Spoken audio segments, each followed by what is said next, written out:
Hello guys, so this video we're going to discuss about multi-body system of forces. So what is a multi-body system of forces?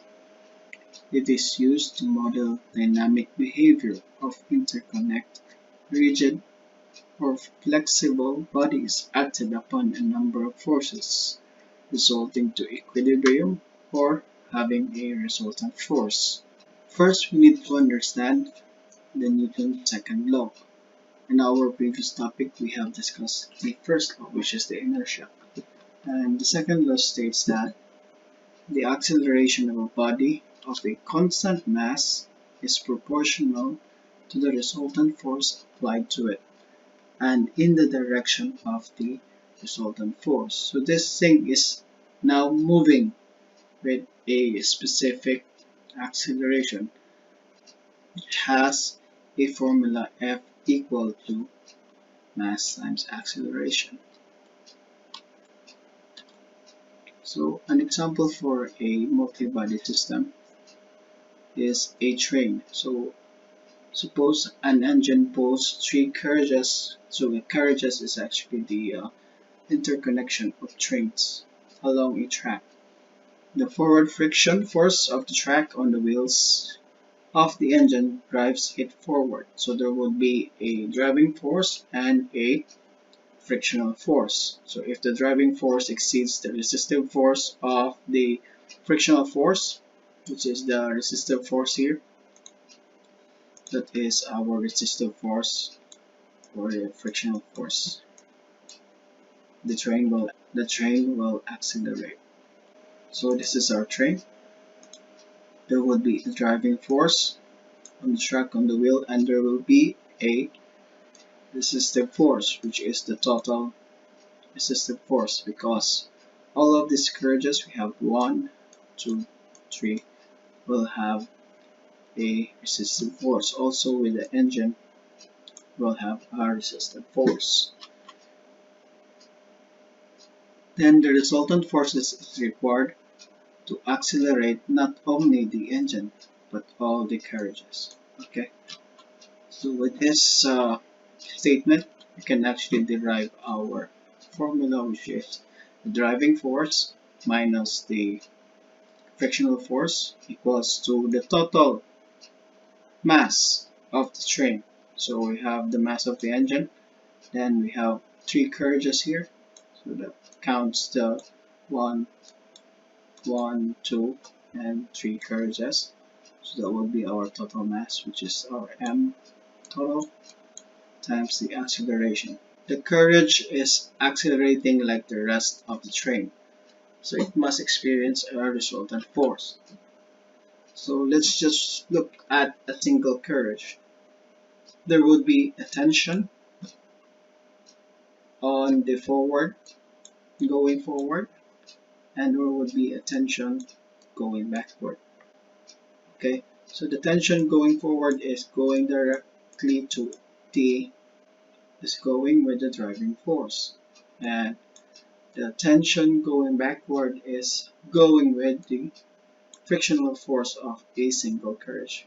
Take note, it's just one single frictional force for the carriage because we're only looking at a single point. And we have our acceleration going towards the driving force.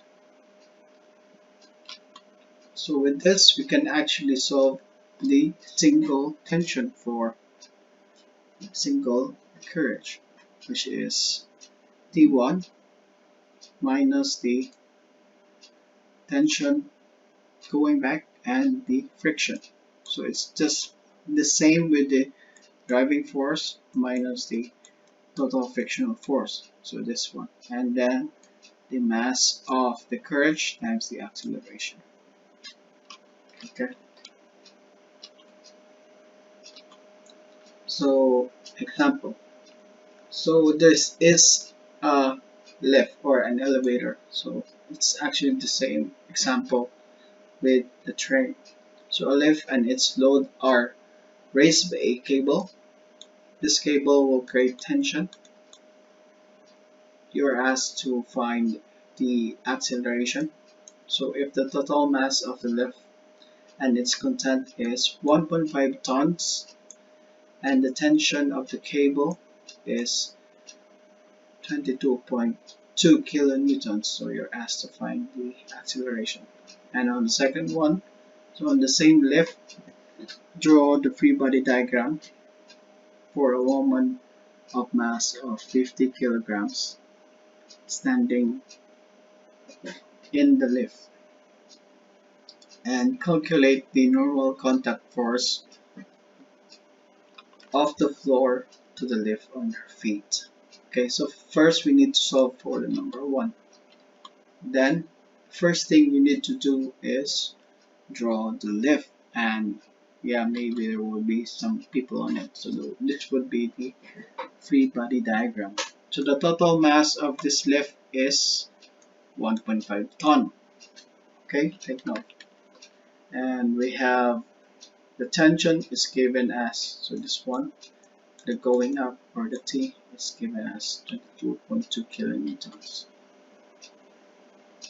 Okay, setting this free body diagram aside, you can calculate for the acceleration. We need to find the resultant force. We need to find which direction has the resultant force. It's either upward or downward. Okay, with the given we have, we can solve for the resultant force. We're given with the tension 22.2 kilonewtons, and of course there will be a weight. So this is the weight, total weight of the lift inside.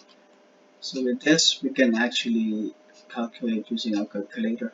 Then we'll be given the resultant force equal to 7,500 newtons. So with this answer, this is our resultant force. We can actually consider this our force equal to mass times acceleration. Rearranging our equation, we can get acceleration equals to 7,500 newton divided by 1,500 kilograms, giving us 5.0 meters per second. And this is going up. Why do you think it's going up? So as you can see here, the tension, this is our tension, it's greater than the weight of the lift. So that's why the elevator is going up.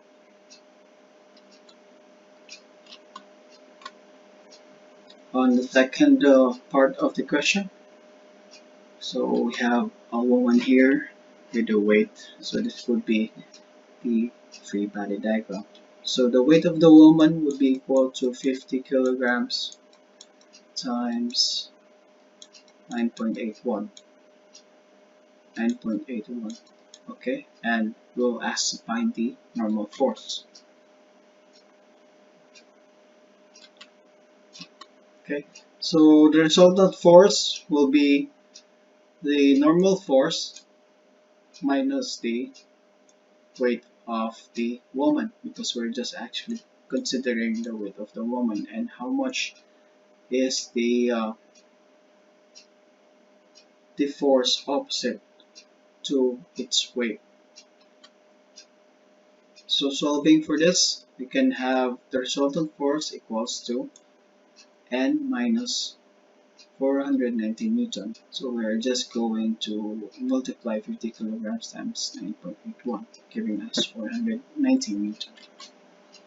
So with this formula, this would be our resultant force equals to the mass of the woman and the acceleration. Okay, we are given with the acceleration before, which is 5.0 meter per second. We can actually use that as our acceleration in this formula. We cannot use the gravitational acceleration, of course, otherwise it's just a weight. So we're just actually finding the normal force.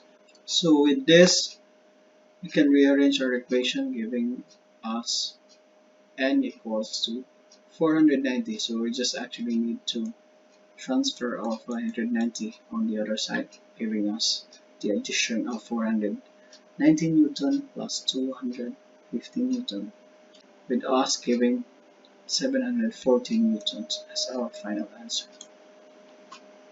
Okay, so that ends our discussion on the anti-load system. So if you have any further questions, just leave a comment below, and I hope you enjoyed and learned something in our video.